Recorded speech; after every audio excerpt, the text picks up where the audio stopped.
वह आदमी अपनी पत्नी से बात कर रहा था जब उसने अचानक एक विज्ञापन सुनाना शुरू कर दिया। वह हैरान रह गया। उसने एक चाकू उठाया और उसे सच बताने की धमकी दी। वह डर गई और कैमरे की ओर मदद के लिए चिल्लाई। पता चला कि वह आदमी एक विशाल फिल्म सेट में रह रहा था। उसकी जिंदगी को लाइव स्ट्रीम किया जा रहा था और 200 से अधिक देशों में प्रसारित किया जा रहा था। उसके आसपास के सभी लोग उसके परिवार और दोस्तों सहित अभिनेता थे। उसे 30 सालों तक धोखा दिया गया था, यह सुनिश्चित करने के लिए वह नाव से न जा सके। निर्देशक ने उसके पिता की समुद्र में तूफान के दौरान मृत्यु की व्यवस्था की थी। जब वह बच्चा था तब से वह समुद्र से डरता था। अपने दोस्त से कहा कि वह जाना चाहता है। उसे रोकने के लिए उसके दोस्त ने उसे उसकी नौकरी की कद्र करने के लिए मनाया। वास्तविक कारण यह था कि वह एक लड़की से प्यार कर बैठा था, लेकिन निर्देशक ने पहले ही उसके लिए एक भविष्य की पत्नी चुन ली थी। उसने लड़की को डेट पर बुलाया और उसने उसे गुप्त रूप से समुद्र तट पर ले जाकर सच्चाई बताई। लेकिन अचानक एक अभिनेता जो उसके पिता होने का दावा कर रहा था उसे ले गया। तब से वह आदमी उस लड़की के बारे में सोचता रहा। उसे जाने का विचार छोड़ने के लिए निर्देशक ने उसके पिता को फिर से प्रकट किया।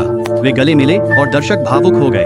अपने पिता को खोजने के बाद वह आदमी अपनी दैनिक जिंदगी जारी रखता रहा। उसके बॉस ने उसे एक नई गर्लफ्रेंड से भी मिलवाया, लेकिन अब भी अभिनय कर रहा था। वह अब भी जाना चाहता था। एक दिन वह कैमरों से बचकर भागने में सफल हो गया। निर्देशक घबरा गया, लाइव प्रसारण रोक दिया और सभी क्रू को उसे खोजने का आदेश दिया। आसमान में चांद एक सर्चलाइट में बदल गया और क्रू ने खोज शुरू कर दी। निर्देशक ने सूरज को जल्दी उगने के लिए भी कहा, लेकिन वे फिर भी उसे नहीं ढूंढ पाए। फिर निर्देशक को अचानक एहसास हुआ कि उन्होंने समुद्र को नजरअंदाज कर दिया था। जब कैमरा समुद्र की ओर घूमा तो हर कोई हैरान रह गया। वह आदमी वास्तव में अपने डर को पार कर चुका था और एक नाव चला रहा था। निर्देशक ने तुरंत लाइव प्रसारण फिर से शुरू कर दिया। उसे जाने से रोकने के लिए निर्देशक ने लहरें पैदा की, उसे वापस मोड़ने की कोशिश की, लेकिन उसने अब भी पाल नौका को नियंत्रित किया। तो निर्देशक ने बिजली गिराने का आदेश दिया। बिजली मस्तूल पर गिरी और वह समुद्र में गिर गया। वह नाव पर वापस चढ़ने की कोशिश कर रहा था। दर्शक उसके लिए चीयर कर रहे थे। निर्देशक गुस्से में था। नौका पलटने की कोशिश कर रहा था। वह फिर से पानी में गिर गया और बेहोश हो गया। निर्देशक ने तूफान को रोक दिया और वह जाग गया, लेकिन उसने फिर भी हार नहीं मानी।